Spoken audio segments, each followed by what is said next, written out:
Hello, everyone. My name is Austin Scott, and today I am presenting my trauma-informed assessment and treatment plan for my trauma-informed course at George Mason University. Now, for this presentation, I chose Haley from the Flora Project. I'm looking at her case from the role of a court-mandated case manager. So we'll explore how Haley's early childhood trauma shaped her adult development, assess her presenting problems through a biopsychosocial, cultural, and spiritual lens, and outline a comprehensive trauma-informed treatment plan aimed at reunifying her with her daughter, Mooney. So real quick, just a little note on language. Before discussing this case, I want to point out how I'll be using language that is deficit focused, such as presenting problem or primary issue. Language like this is necessary to discuss someone's case, but does not change the fact that as a social worker, I aim to be strength-based rather than deficit focused. So if we look at Haley's demographics and background, she is a 22-year-old white cisgender heterosexual woman. She dropped out of high school and has not completed her GED. She resides far below the federal poverty line in Kissimmee, Florida, living in a low-budget hourly motel. Physically, she is able-bodied and has reported no physical disabilities. So it's crucial to look at someone's background when seeking to understand them. Haley grew up in a single-parent working-class household in Central Florida with three siblings. Her mother worked two jobs just to cover basic needs, which meant Haley regularly experienced physical and emotional absence, not out of neglect, but due to the demands placed on her mother. Her father barely contributed financially or otherwise, and only showed up sporadically, usually when intoxicated. Today, Haley lives with her 6-year-old daughter Mooney in what would be considered unstable housing.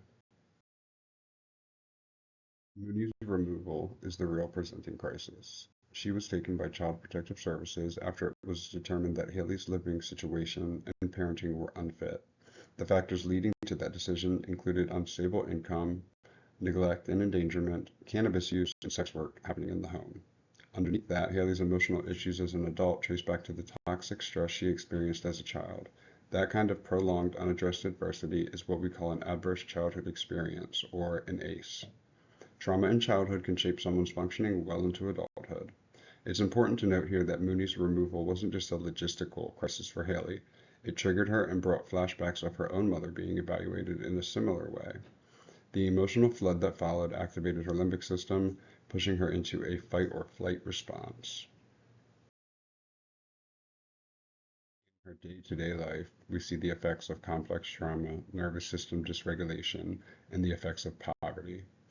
Her mood is affected as it swings from depressive states of withdrawal to manic or hypomanic irritability. She has few tools to emotionally regulate in a healthy way. Her behavior leans towards decisions made from impulse and low frustration tolerance rather than planning or strategy.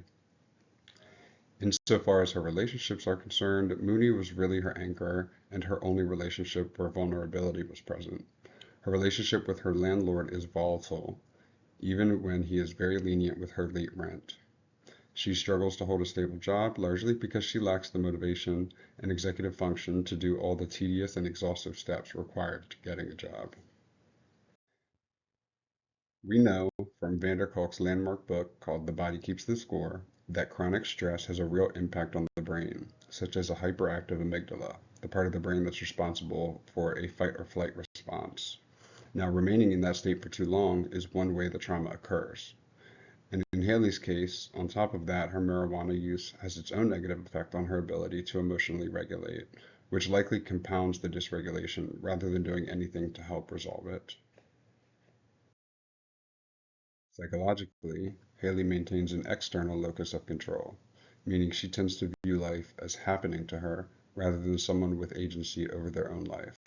She also has impaired executive functioning, affecting things like planning, task persistence, organization, and frustration tolerance, all of which can result from trauma.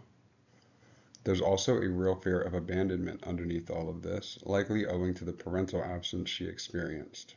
Her patterns of substance use reflect she is likely using it as a coping mechanism. Socially, Haley is financially isolated, without much reliable peer or family support to lean on. She also faces systemic barriers to employment, a lack of affordable childcare, unreliable transportation, and a work history that includes things not typically considered socially acceptable. And she's had ongoing involvement with government, child welfare, and judicial systems, both as a child herself and now as a mother, causing a major distrust in organizations related to the government, even if they are social programs designed to help people in her situation. Culturally, Haley's immediate community is shaped by housing instability, poverty, and a lack of services. People living quite literally on the financial fringe. She also endures stigma around being a single mother, poverty, mental illness, and sex work. And given her history, she carries a real mistrust of the judicial system, law enforcement, and social services. And that mistrust is rooted in past traumatizing interactions, not paranoia. And she stated to me that she does not draw on spirituality or faith as a way of making sense of her world. And so my role is a court-mandated case manager in a community family service agency.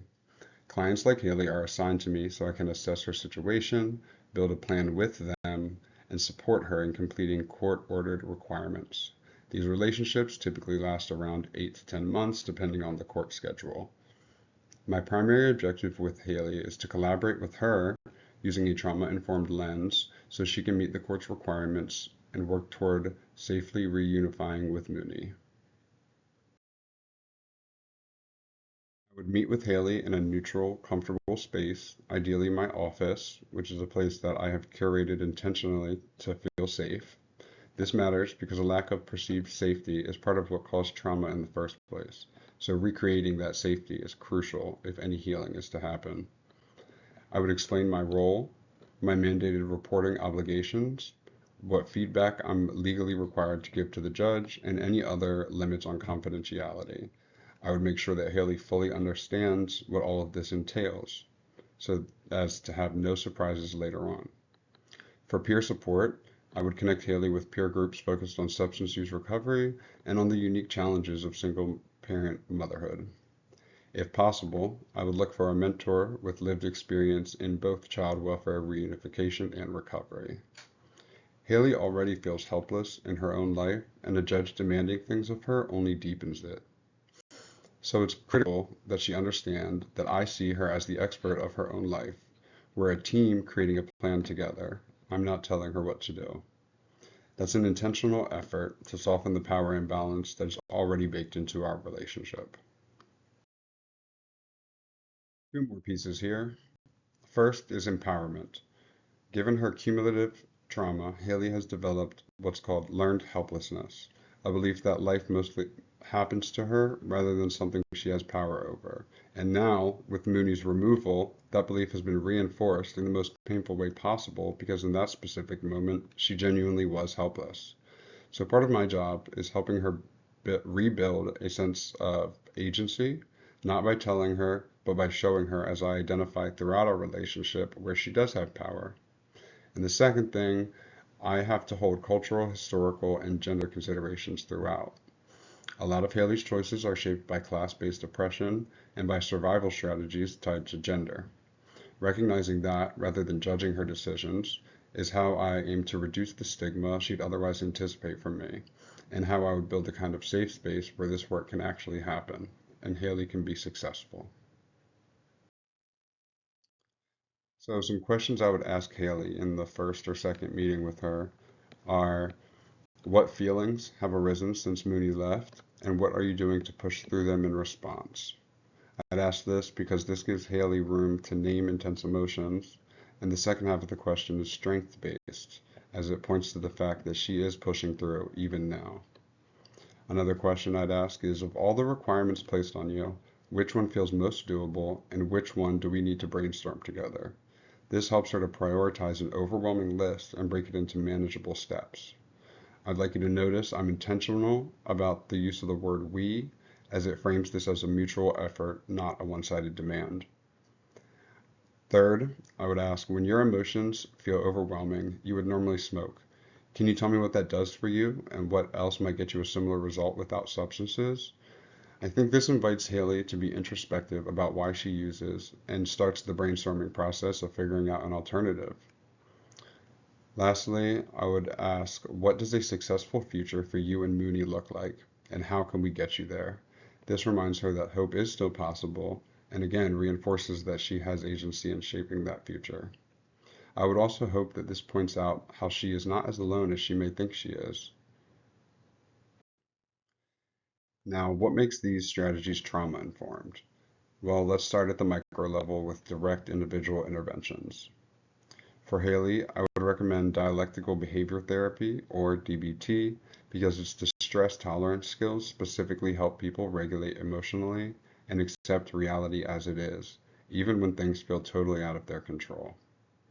I'd also recommend cognitive behavioral therapy, or CBT, which can help her address her learned helplessness and give her tools to manage urges to smoke. And I'd find a psychiatrist her healthcare plan could afford, getting a full psychological evaluation in case there are underlying diagnoses we're not currently made aware of, for an informed mental health professional. Now, at the meso level, which includes things like programs and community-based supports, I would suggest the group Circle of Security Parenting. It's an 8-week evidence-based trauma-informed program that teaches parenting skills, reduces unsupportive parenting responses, improves impulse control for both parent and child, and reduces anxiety and withdrawal behaviors. Secondly, a vocational and employment readiness program. Something like Career Source Florida, which has over 100 locations statewide, offering career coaching, job matching, paid on-the-job training, and re-employment assistance. Or Florida's Technical College System, which offers vocational tracks like HVAC, automotive repair, electrical trades, culinary arts, and even cybersecurity. Third, I would recommend peer-supported recovery meetings, something like Narcotics Anonymous or Smart Recovery, to help Haley build a healthy, empathetic social network of people who understand what she's going through.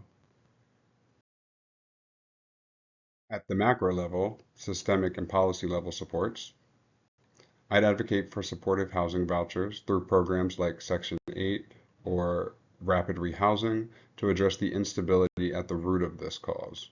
I'd connect Haley with childcare support for Mooney through Florida's Division of Early Learning, which administers subsidy assistance through 30 regional early learning coalitions. Haley and Mooney meet the eligibility requirements, and Mooney, who's currently 6, remains eligible up until the age 13. I'd advocate for more broadly for trauma-informed court extensions in cases involving children, along with more realistic court-ordered deadlines that recognize and celebrate incremental process rather than demanding perfection on a fixed timeline. And that is my case for Haley. Um, I am curious though, what would you have done differently and why?